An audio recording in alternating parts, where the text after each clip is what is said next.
things. And you know what I'm saying? So Yeah. that, you know, and I think that's a fair criticism. But, the reason I like it in some respects is I'm such a huge Daniel Craig Bond fan that I probably gave it a second, third, fourth, fifth watching, only because I'm such a fan of his and what he's brought to this role that maybe I was a little stubborn with it at first, but it kind of grew on me. And then the more I kept watching, I'm like, God, this is actually a little better than even I realized.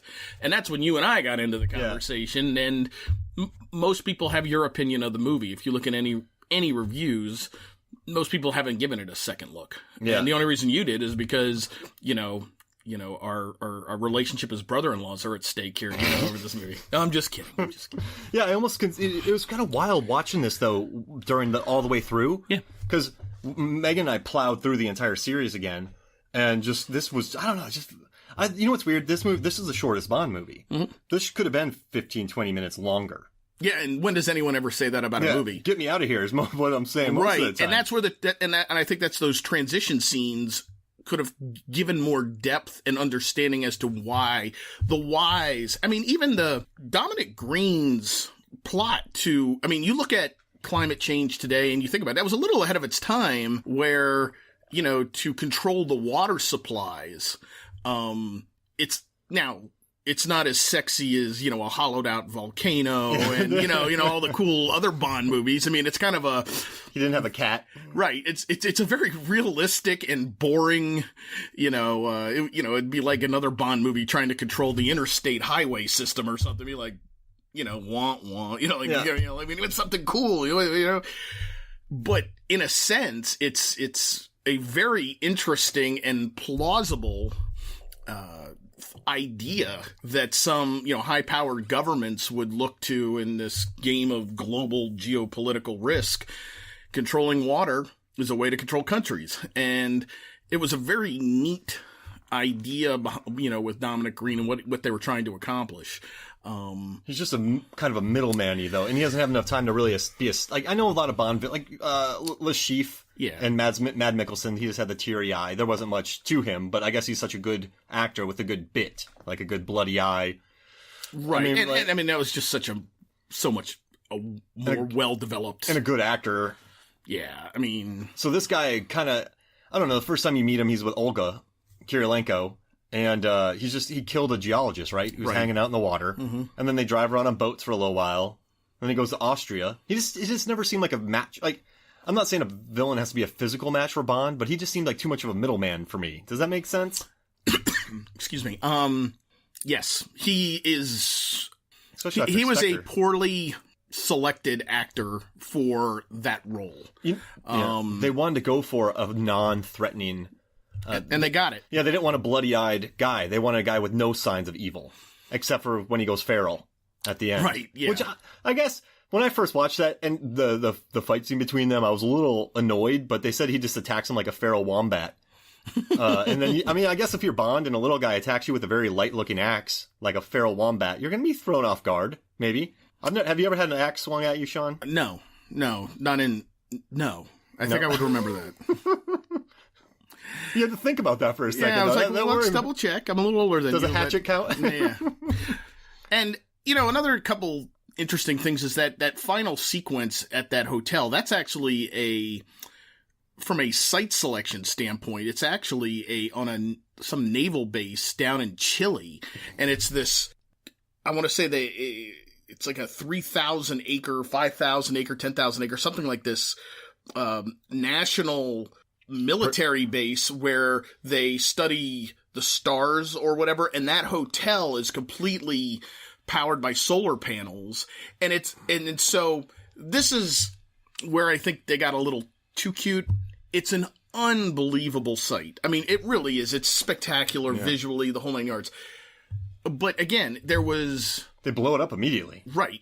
But it's so the Bond people found this unbelievable location, and then it felt like they tried to shoehorned the reason, and they never really explained like why they're in this empty hotel, to do this transaction with this, the new incoming dictator. It's like, why are we here? Why are we at this empty hotel? Visually, I can understand why they did it there, but it in some respects, it's like, is like this 500-room hotel, and it's pretty awesome, but nobody's here. And then, obviously, you know, Bond shows up and turns the whole place into a raging inferno. But in about 3 minutes. I feel like, yeah, and that's where we get into, here I am, it's almost like you're making the issue why it's better, and I'm just acknowledging. I like that.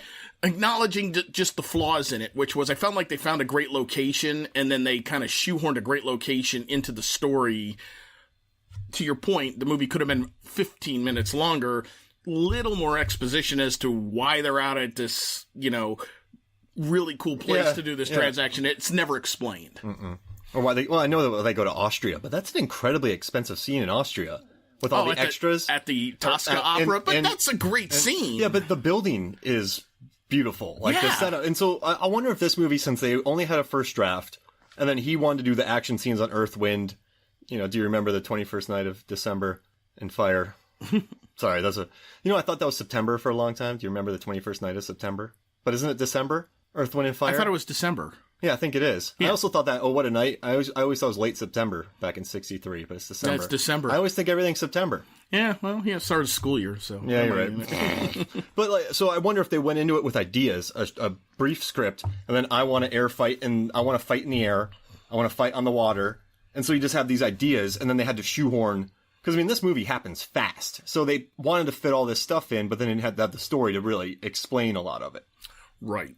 That's the transitions I feel are the true weakness of the movie, because it really, the audience doesn't know why we go from point A to point B. Whereas in Casino Royale, in Skyfall, and even in Spectre to some extent, you at least have an idea of why Bond is going from place to place to place. In Quantum of Solace, it feels like 4 really good mini-movies and very weak transitions between the 4 mini-movies. And I think that's where people get lost and then they lose interest. And then it's like, and if you think about it, if you really don't know why we're here, you kind of get to the end and then, you know, it's like, why does this fight at the end of the movie matter to me as an audience member?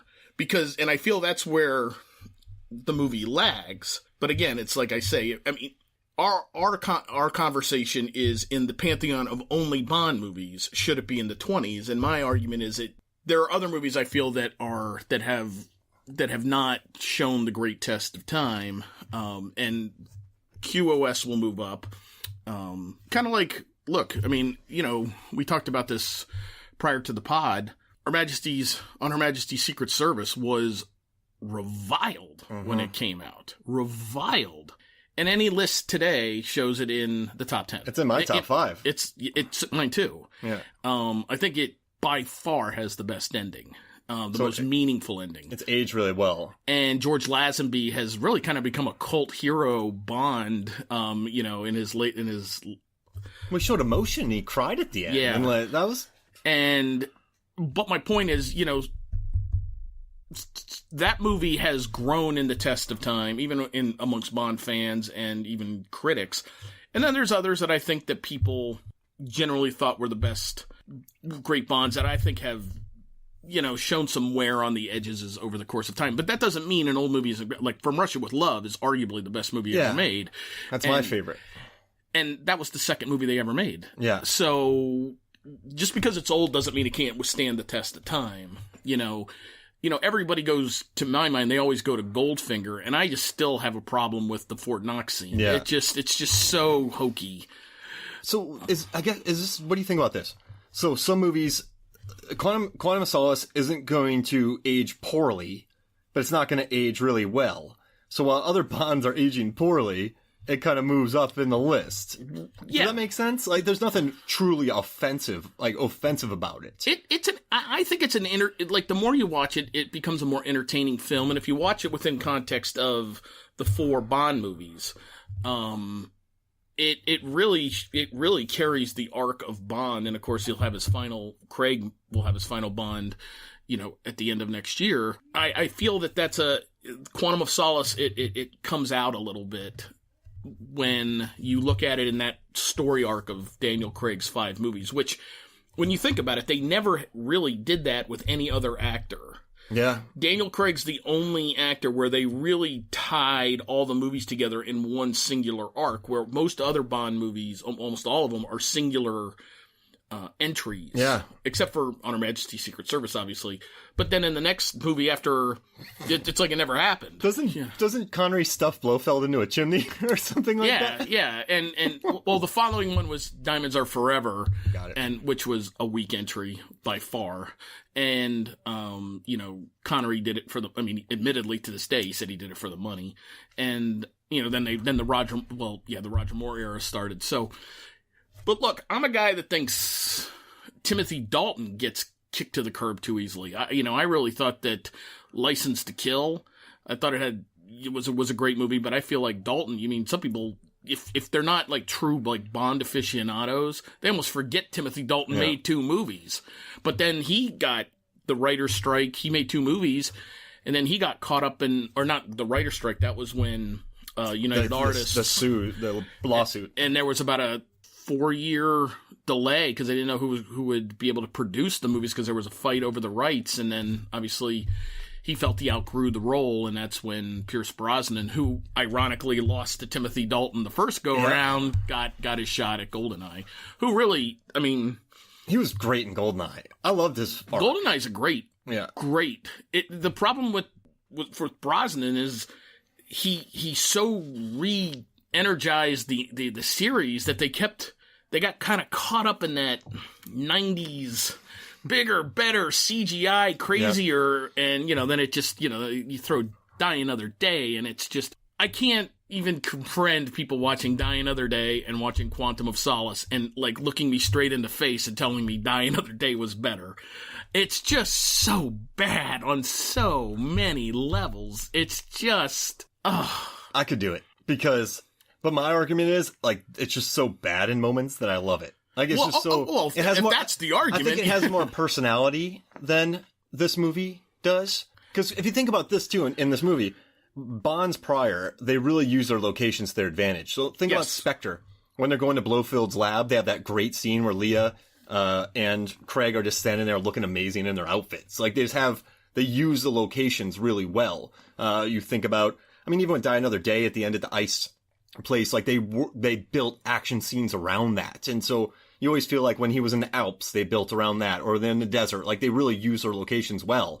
But this movie just kind of there's no, you know what I mean? They don't use their locations to the best of their abilities in this either. Does that make sense? Yes, it does. I think we touched on it right at the beginning. A lot of people, when he goes to Haiti, he's in Port-au-Prince, Haiti, he's in Bolivia, or as we like to talk about, generic Central American, South American country. Yeah, a lot of people, when they see Quantum of Solace, are like, I come to Bond movies to see Paris. I come to see Montenegro, Macau. I come to see... What the hell is this? At least spend more time in Haiti, because that could be interesting. Yeah. Like, spend 15 more minutes there. Yeah. Like, hanging out with Olga, or Camille. Camille. Yeah. We haven't even talked about her yet. And she's underrated. She's awesome. She's great in the movie. I feel bad for her in this movie, because in the beginning, she has a horrible plan. Like, she got kidnapped by a general, and he's going to do horrible things to her, but she has a gun with her, she's going to shoot him. There's a lot that has to happen. But then Bond shows up and, like, wrecks her plan, the poor lady. And then he's like, I'm saving you. And she's like, what? Like, I don't know. I like that she was on her own mission. I like that at the end, he kisses her. And she's just like, yeah, whatever. Like, she looks at him like, yeah, whatever. Like, it's cool. And then, like, she goes away. Oh, like, I love the really refreshing. Well, the connection there was more, the connection between Camille and Bond in the movie was that they were so similar. They were they're kind of broken from life. Mm-hmm. And everything that had occurred to them in life, that they were down onto that, I like to call it your final, tensile string. You're just like one away from, like, kissing the world goodbye. And they were both brought to each other, and they were both in the same mental place. Because her family was murdered. She just wants revenge. He wants revenge. Right. And then he's angry about other things, so he's attacking that because of the organization. Right. But I like, on the boat chase, I like when she levels that dude with an oar. Like, she's pulling her, like, she's like, duck, and, like, driving. Like, that was cool. Like, I wanted more of her. Yeah. And then they left her, and they went to, like, Austria, and then he went to, Italy, and then they find her again in Bolivia. But I was like, I didn't want to leave that character. I liked her so much. So I wonder if there were rewrites or something that happened that kept her from being in it more. Maybe. Yeah, and